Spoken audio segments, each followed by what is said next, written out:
very nice positive reading. Man, you should see some of my readings when I'm not in a good mood. Say, Bloom. Wow. Ooh.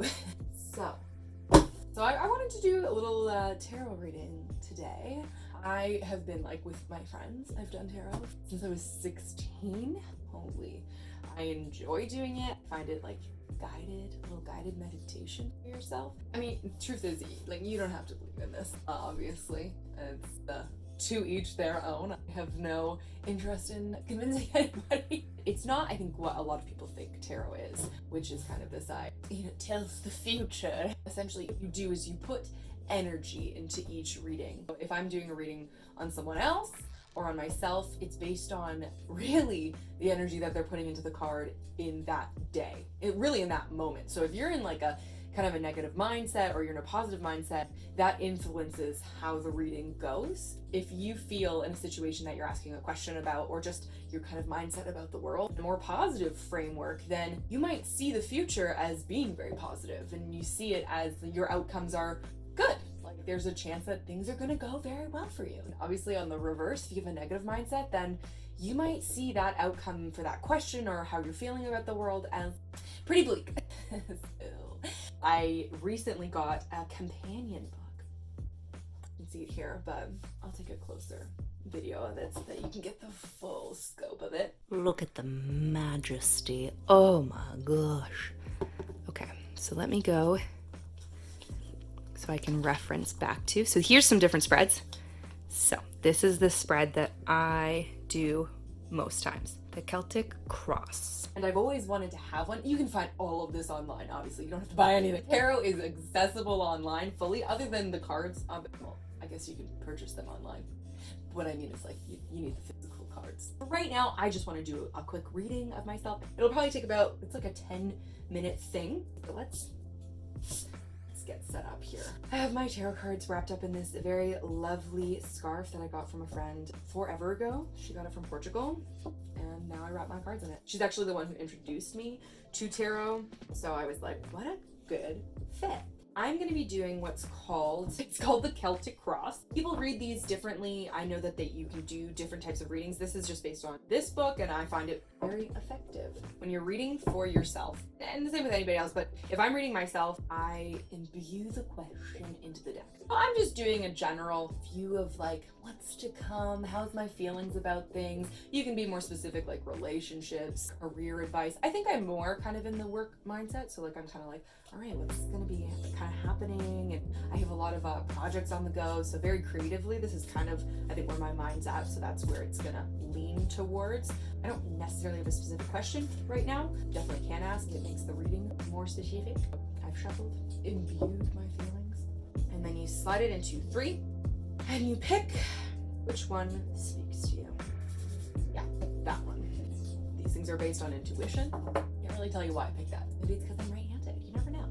One thing, you always want to pull the card from like the left up. You don't want to ever flip it this way because it means different things reversed rather than facing up. You'll know what I mean as I go through the cards. 3 of Wands. As I go about explaining, I will put them on the screen so you have a better... Interesting. This is making a lot of sense. Very career oriented. I have a zombie deck.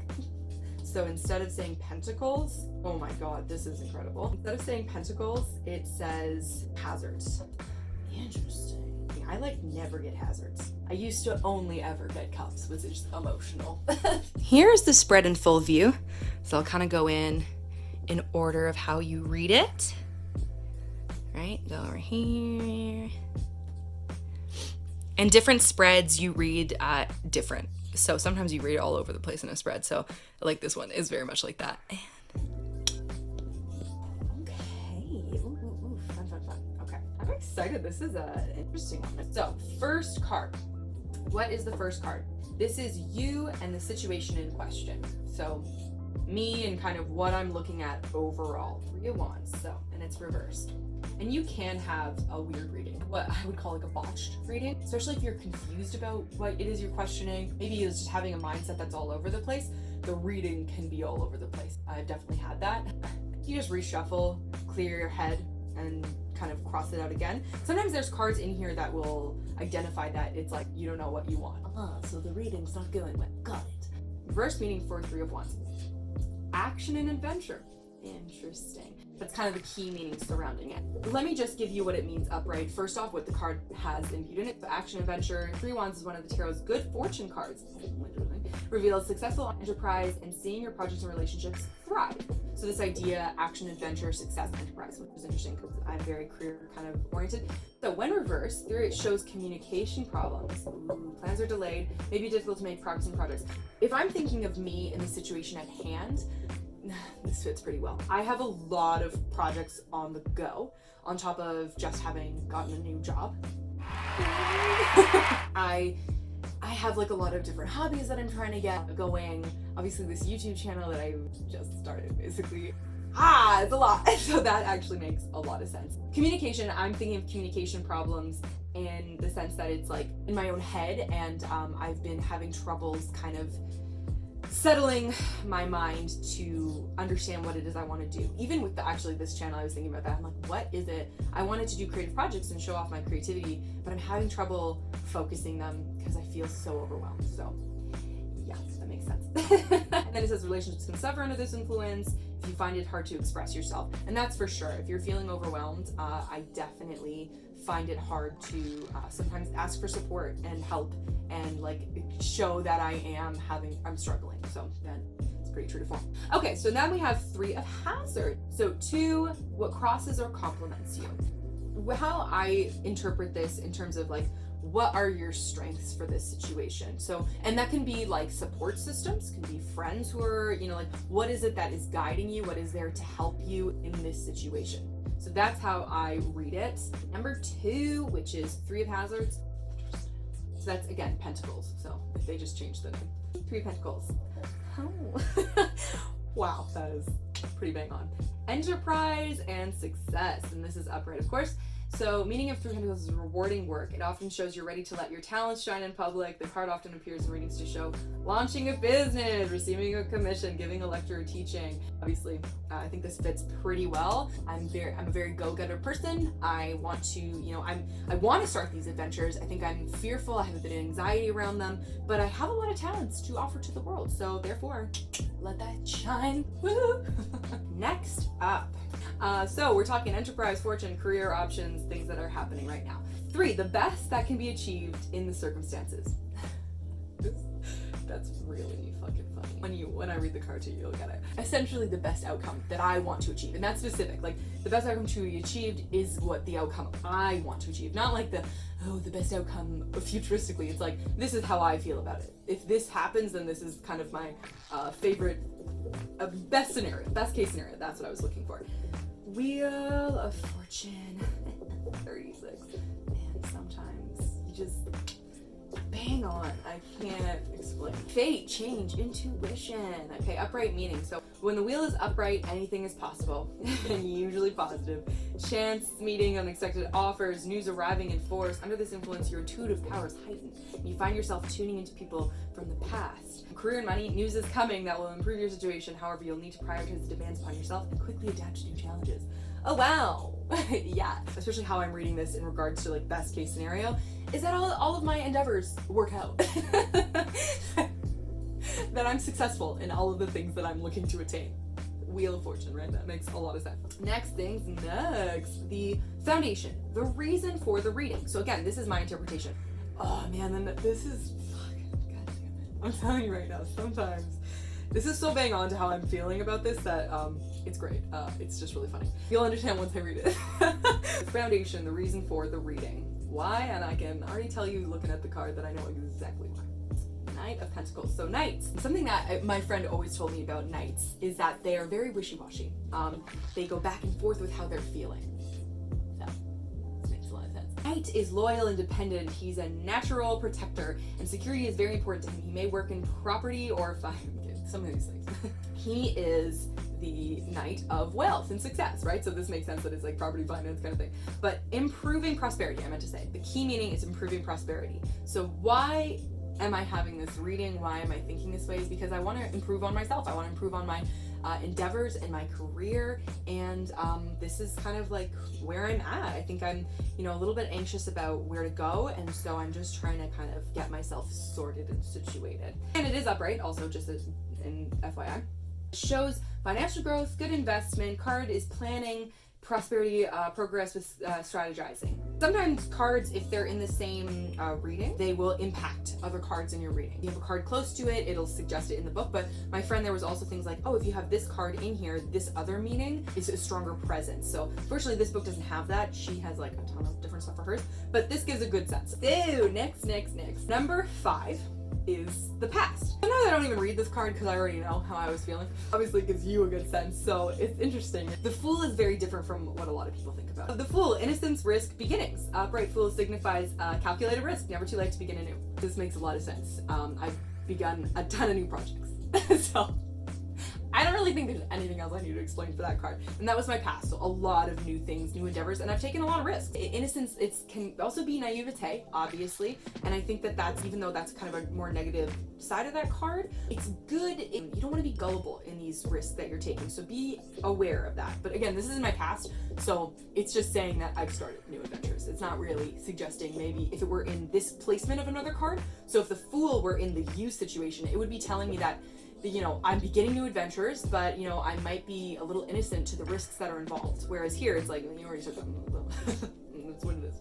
So next, number 6, the near future. So kind of like what's gonna happen in the next few months based on how I'm feeling and what's going on in my life, and like the things that are kind of more present in my mind. We don't typically think in like years from now. We think about the next few months in our lives, right? So the cards are basing on that. I can't predict what will be 6 months from now, and neither can they. This is also upright 7 of hazards. Man, I'm just all about money right now. Money. Could be my devil. Work and the potential for success. There's a goal in sight, you are close to achieving it, but now is not the time to stop and reflect. 7 of Pentacles is the card of doing, not philosophizing. Wow, that's a great, really good card for this. Wow, how I've been feeling. Basically, it's saying like, you need to stop overthinking things, like just do. You're overanalyzing every what could, what not, enjoy what you're doing and go for it. At least because I'm very positive in this, I'm reading off of myself. Might be different for somewhere else, but there's a lot of anxiety in starting new things, and what it's saying is that like, go. This is the time to do. You are in the moment, so seize it. Next, I am just like whipping through these readings. The new future, you. This is you as in the attitude. Wow. Yeah, that's a pretty accurate one. The Sun. The Sun is the most positive card in the deck. I can explain different cards in like another video or something. This is how I'm feeling right now. And it's upright, so I get all the positives of it. Success, good health, and a holiday. That's fun. The Sun brings success and achievement. It is one of the most positive cards in the major arcana. I would say it is the most. Career money. The Sun does not specifically predict money, but shows success in a position from which you can generate money. I'm feeling very confident. I'm feeling very successful in my position, and I'm excited, and I'm ready to achieve. I'm ready to take on the world. It'd be really fun if the world card were in here. That would be hysterical. Now we have our next card. Your environment, external influences affecting you. This can be your workplace, your friends, your family, relationships. 8 of Hazards reversed. Education and achievement, which is 8 of Pentacles. Really interesting, bringing that up with my PhD. So upright, it's money is on its way, often as a result of previous efforts. You may be offered an opportunity, gain. Reverse 8 can show that you're feeling trapped. Interesting. This may be because you've chosen an educational course that isn't for you, doesn't develop your particular talents or reflect your interests enough to be sustainable long term. In work, you may know you're only doing the job for money. While this may be acceptable on a short-term basis, long-term it feels soul-destroying. In terms of a support position, I think some of my external forces might be telling me to really consider what I want to be doing in my future, right? Like, am I just doing the job that I'm in because it's making money? And what do I want long-term? And I think a lot of my friends have questioned that because of a lot of the talents I have and being like, okay, is this something that, are you doing this job? And especially with my PhD, I've had this conversation. Why do you want to do a PhD? Like, is that something, it's a lot of effort to put in, and like, what are you doing it for? I think it's a lot of questioning from my support system, making sure that these are the right things that I'm doing for myself. When I read that card to you, you might go, how does that reflect? And I hope I'm doing a good job of explaining how it influences other cards. Interpretation comes as you kind of read more and start to understand these cards more in different positions. So if you have questions, obviously leave them in the comments below. I'm happy to try and help. Next, hopes or fears. 4 of Wands. Actually, let me very quickly explain. Cups is emotions and relationships. Pentacles, property, money, achievement. Swords, intellect, decisions. Wands, instinct, travel, communication. That's kind of where they lean more towards. Here we go. 4 of Wands, and it's my hopes and fears. Freedom, creativity, and domestic happiness. I think that makes sense. That's definitely a hope, leading towards hope. And I would suggest it's almost the same in terms of reverse. So like my hope is to have the freedom, one, to express my creativity and my own, obviously, happiness, as everybody wants. But reversed is my fear of that, right? Losing my creativity, not doing the things that I want to do and achieve. So this reveals success after completion, a time for reward. Socially, you'll have the opportunity to celebrate, really enjoy yourself. Card predicts you'll be brimming with confidence and full of vitality. Often comes up in readings to predict that a new partner or love interest will open their hearts and express love and affection. In this regard, it's hoping that my creative endeavors succeed. 10, the outcome. 9 of Swords, reversed. So I'm interested in that. Yeah, no shit, honey! 9 of Swords, anxiety. Reverse meaning it's what you wake up worrying about in the small hours of the night, showing you're dealing with high levels of anxiety. Look to the surrounding cards to see the life area that it relates to. Although the anxiety in the 9 can reflect unhappiness in key areas, coloring you usually is positive attitude. This makes a lot of sense. It's the lowest point of the cycle. Your feeling will begin to shift. As you gradually move out of this difficult phase, you'll feel more able to turn these feelings of powerlessness around. Be patient, compassionate with yourself. As I stated from the beginning, right, that reason I'm doing this reading is because I'm feeling anxiety. I'm feeling a lot of anxiety about my future and my career and my creative endeavors and what that might hold for me. And so I think that that's a pretty accurate summary. It's literally anxiety, and that it's based on my positive attitude. So if I keep up the way that I'm feeling about myself, I'm confident in my abilities, then I will see success in that kind of outcome. So maintain that positivity, be confident in your skill set, and you'll be able to achieve, and you'll be able to move towards things that matter the most to you, and you can do it. Ooh, what? That was fun. Okay. Well, I hope you enjoyed. Oh my gosh, my leg is asleep. Wow, that's painful. And let me know if you, maybe I'll do like a tarot, beginner's guide to beginners of like what placements are. There's a lot of different ways that you can do readings. This is just one, so this is one spread. So there's a lot of different spreads, a lot of different meanings. Reading another person is very, very different, especially if you don't know the person over knowing them. It's pretty incredible. I am no expert, but things come out. It can be very powerful. I hope you really enjoyed this. If you did, like, comment, share, subscribe, baby. I'd love to see you here next week. Bye.